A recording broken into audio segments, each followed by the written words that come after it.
Hello and welcome to the shed. In today's video I want to show you how you can set your saw with nothing more than a hammer and a punch. Hope you enjoy.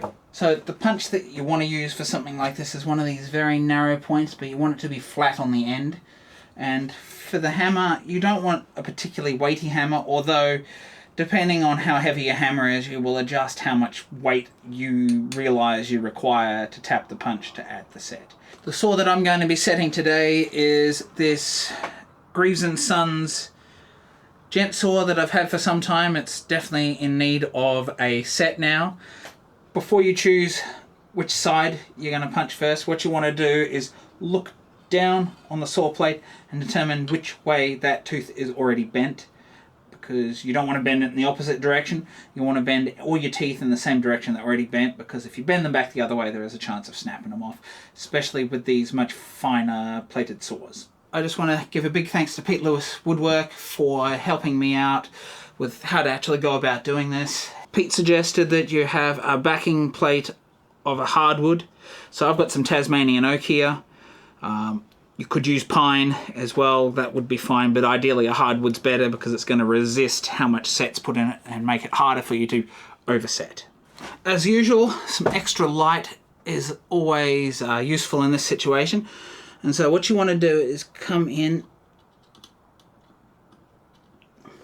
and keep your plate down as you can and get your punch right over the top of the tooth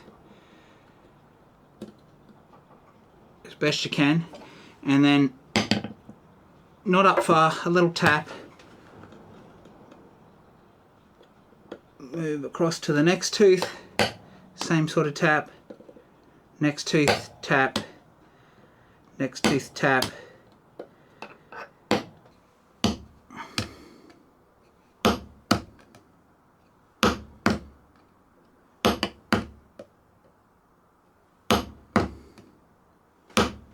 So I've heard some people, when it comes to this, that they like to angle the punch away, and I've done some testing and I found that it's actually easier just keeping the punch dead bolt upright rather than angling it away, especially when it comes to these little teeth.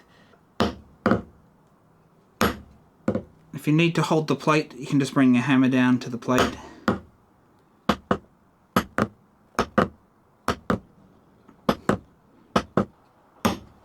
Then we obviously want to turn the saw over, and I just want to give you a different angle here just so you get some idea of how I'm going about and doing this. So right over the tooth, like this.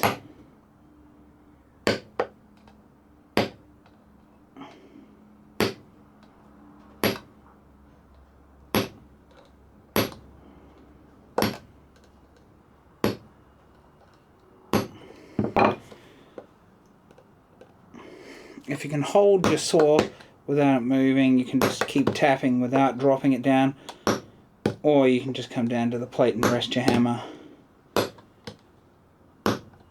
So just give me a minute here, I'm just going to quickly finish this up and then we'll do a test cut and see how we went. I generally like to test this in pine because generally you need slightly more set in pine than you do with a hardwood. Let's nibble across and test it.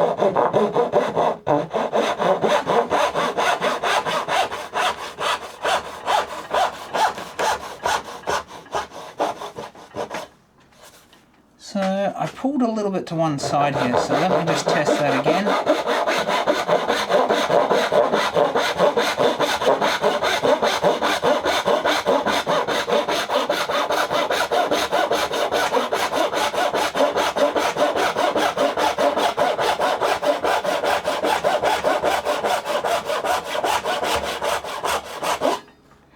So what I've got happening here is it's pulling a little bit to this side. So what I'm going to do is just stone that. So I've got a 1200 grit diamond stone. Just run it along there and we'll do a test again.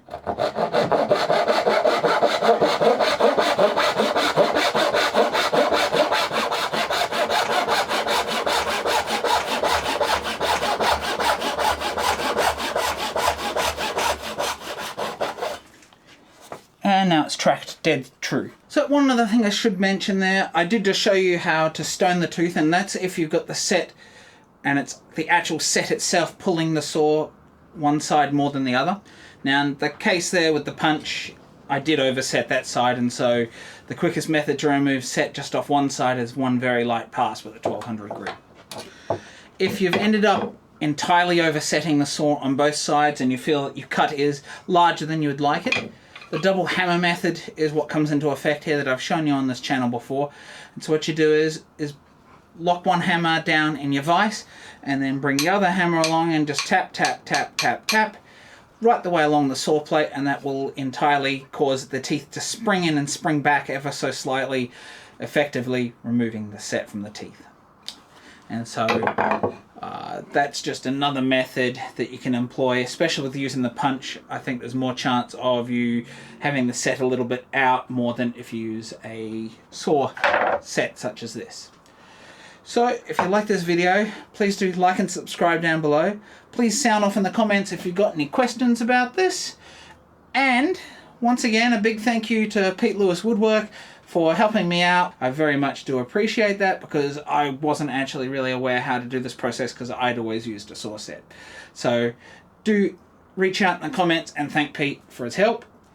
And if you'd like to see another great video such as the one that you've seen here today, please do check out the video up here where I talk about everything else about saw set other than this method that you've seen here today. Bye for now.